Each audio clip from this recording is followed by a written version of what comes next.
Senior Counselor for Trade and Manufacturing, Peter Navarro, is here. All right, Peter, people don't like to see the stocks drop. They get nervous, they panic, the media makes it worse. What can you say tonight to soothe everyone's nerves? Jesse, you got it exactly right. You get some panic there. The day traders make out, and then the media kind of amplifies it, running around with their hair on fire. We are in the most beautiful bullish time right now.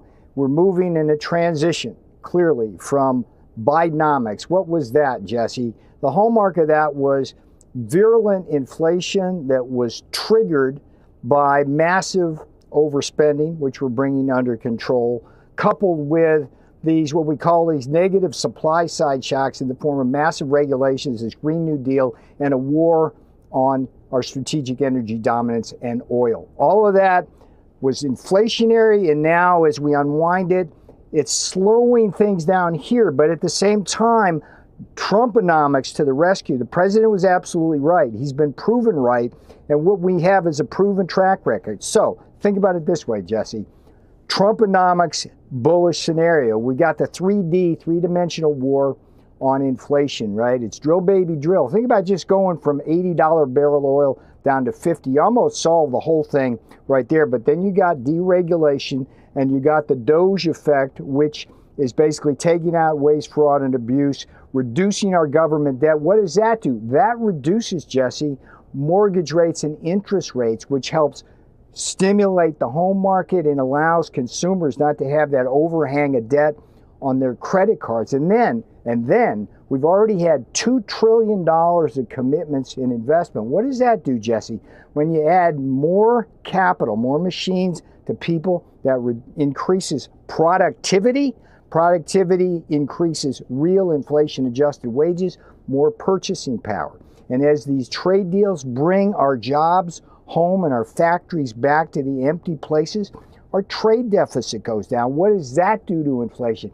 It gives us a stronger dollar, more purchasing power because we're buying imports at a cheaper rate, and that brings inflation down. There was a reason, Jesse, a reason why tariffs didn't cause a whiff of inflation during the first term. We did historic tariffs on China. We had steel and aluminum tariffs. We had solar. We had dishwasher. We had these beautiful tariffs bringing in billions of dollars.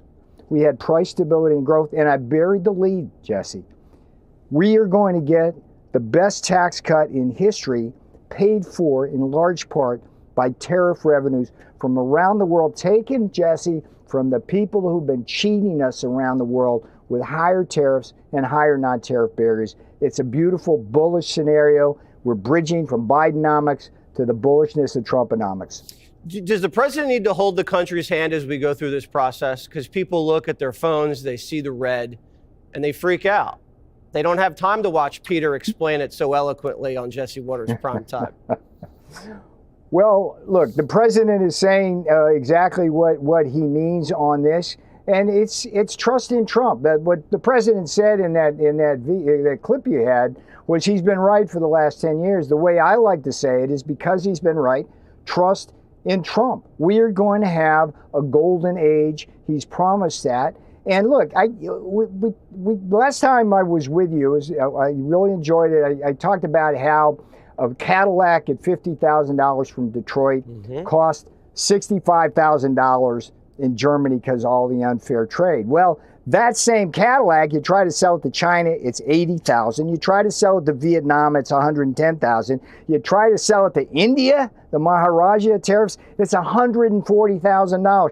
That's not fair. There's a reason why our jobs go offshore. And by the way, they do the same thing or worse to our farmers, Jesse. There's a 700% tariff in Japan on American rice. It's crazy stuff. Dairy, 40% in Europe.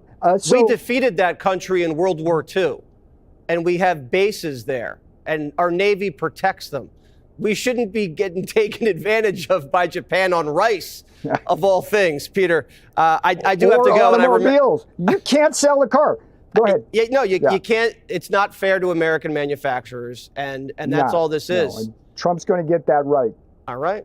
Peter, great to talk to you. Thank you Brother, so much. It's always great to be with you, John.